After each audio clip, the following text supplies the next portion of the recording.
ayer, hoy viajamos al año 1800. Unos años antes, Gran Bretaña había lanzado una ofensiva contra España y Francia por el ataque a Terranova. Sin embargo, el esfuerzo inglés había producido escasos resultados. Los españoles los derrotaron en Puerto Rico, Cádiz y Tenerife. Pero a pesar de estas derrotas, los británicos insistieron y buscaban una victoria para resarcirse de los fracasos. Por ello, decidieron lanzar un ataque por sorpresa contra un objetivo estratégico lo más desprotegido posible. El punto elegido fue el puerto español del Ferrol, que disponía de unas defensas sumamente deficientes a pesar de ser uno de los más relevantes de la Armada Española y de albergar un valioso arsenal. Además, en aquellos momentos fondeaba en él 10 buques de guerra y entre ellos 6 importantes navíos de línea, cuya destrucción, junto con la del puerto, ocasionaría un grave perjuicio a España.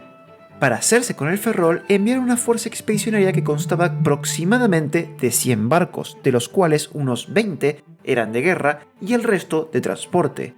Entre la marinería, infantes, artilleros y fusileros, el contingente embarcado ascendía a unos 15.000 hombres.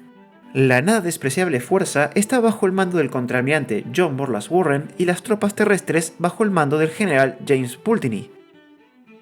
Por parte de los españoles, la situación del Ferrol estaba muy lejos de ser ideal. Los militares no cobraban desde hacía 5 meses y la plaza estaba desguarnecida.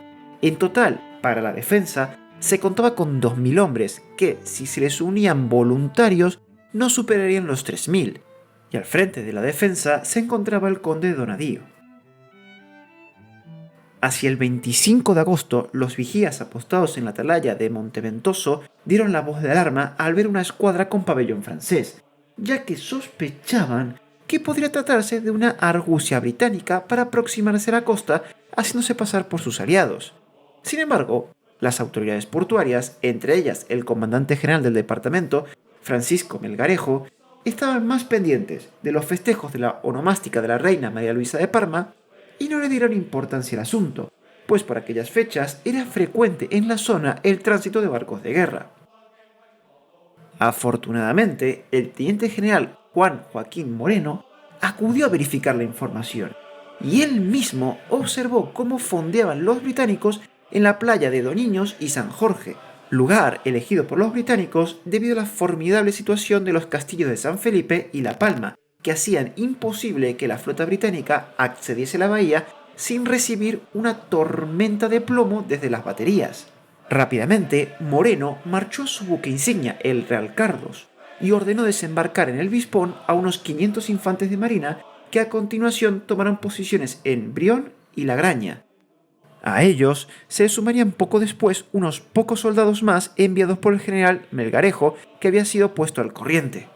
Además, Moreno alejó sus barcos de las posiciones enemigas, instaló artillería en el castillo de San Felipe y situó lanchas cañoneras en la bocana de la ría para impedir una posible entrada de los buques británicos. Melgarejo, por su parte, avisó a las guarniciones cercanas. Mientras tanto, los ingleses terminaron de desembarcar y se hicieron con facilidad con los fuertes cercanos que no pudieron aguantar el empuje británico. Los defensores retrocedieron para reunirse con las tropas que venían desde el Ferrol. El conde Donadío envió al valeroso capitán de navío Juan Bautista Topete desde Agraña hacia Balón, al frente de un contingente de soldados y una cuadrilla de paisanos.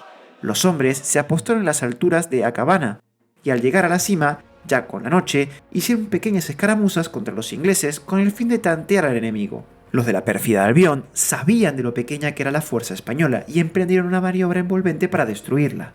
Sin embargo, pasó algo que los sorprendió.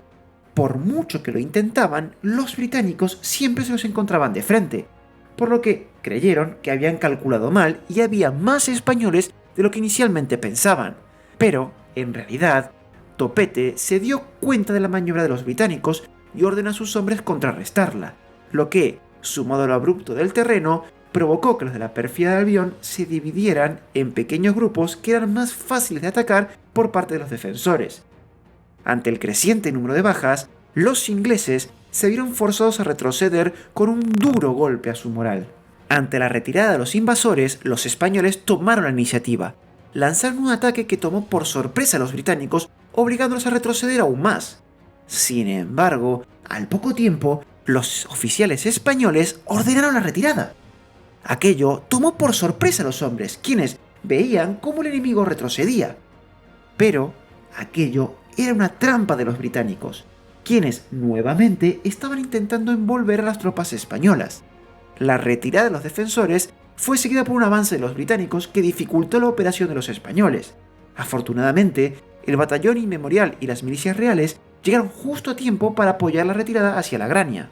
Mientras tanto, los refuerzos no paraban de llegar de las poblaciones de alrededor y eran inmediatamente enviados al frente de batalla. Gracias a estos se pudo detener el avance británico en Serantes, abriendo un segundo frente de batalla. Los campesinos y lugareños de toda la comarca se iban uniendo a las fuerzas defensoras, jugando un importante papel para cortar el paso hacia el Ferrol. Como en anteriores y futuras ocasiones, los españoles hicieron gala de una enorme tenacidad que obligaba a los británicos a sacrificar y esforzarse mucho más de lo que inicialmente habían previsto. Y a pesar del enorme contingente invasor, los defensores habían conseguido rechazarlos varias veces. Sin embargo, la superioridad numérica británica se empezó a notar a medida que avanzaba el combate, consiguiendo tomar La Grania y Valón, mientras los españoles se replegaron hacia el Ferrol. Pero, incluso en la victoria, las cosas no fueron sencillas para los ingleses. Cuando alguno de los soldados invasores comenzó a saquear La Grania, un grupo de pescadores los tomó por sorpresa y los pasó a cuchillo, dejando bien claro que su tierra era el infierno de los ingleses. A pesar de las dificultades, Pudney estaba dispuesto a conseguir el objetivo marcado, por lo que ordenó al día siguiente un golpe directo al castillo de San Felipe con el fin de tomarlo y dejar indefensa la parte más artillada de la entrada al Ferrol. Y al amanecer del 26 de julio comenzó el asalto. 4.000 hombres avanzaron hacia el castillo, una auténtica marea roja que había que detener como fuese. A pesar de lo escalofriante que debió ser ver avanzar un contingente de esa envergadura, los españoles se lo pusieron muy difícil desde el primer paso. Hostigaron a los británicos desde todas partes. Los de la pérfida Albión sufrieron el fuego y furia de los cañones instalados en la cortina y en los semibaluartes, de los soldados y milicianos apostados en los caminos. Los ingleses no podían creer la defensa encarnizada que se estaban encontrando. Incluso llegaron a pensar que allí había más hombres esperándolos de lo que realmente eran, un auténtico infierno. Detrás de cada rincón había un español dispuesto a darlo todo. Los defensores no dieron ni un respiro a los ingleses. Estos llegaron a dudar hasta de la tierra que pisaban. Para colmo de males, los refuerzos seguían llegando de todas partes. La situación se hacía cada vez más angustiosa para los ingleses, que desde lo alto veían un trasiego continuo de feroces españoles desde el Ferrol. 3 veces intentaron los británicos tomar San Felipe y 3 veces fueron rechazados, tras los cuales Pulteney empezó a dudar de sus posibilidades. Aquello estaba siendo en extremo costoso. No conseguían doblegar la moral de los defensores a pesar de la superioridad de sus fuerzas. Además, les llegaron noticias de que hacia su posición se estaban dirigiendo aún más refuerzos. Esto hizo temblar las piernas del oficial inglés y pensó que rápidamente se vería obligado a enfrentarse a un contingente importante. Habiendo perdido ya el factor sorpresa y ante el temor de sufrir demasiadas bajas, el general británico resolvió retirarse y reembarcar. Así, al amanecer del 27, los ingleses reembarcaron y pusieron rumbo a su tierra. Realmente, Donadío, a última hora y tras recibir los nuevos refuerzos, sumaba bajo su mando entre 3.000 y 4.000 hombres, incluyendo milicias de civiles armados.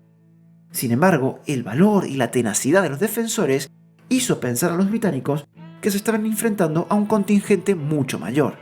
A lo anterior, había que sumar las acertadas decisiones de Moreno, en especial las relativas a la artillería de San Felipe y a las lanchas cañoneras que evitaron cualquier plan de forzar directamente la entrada en la ría.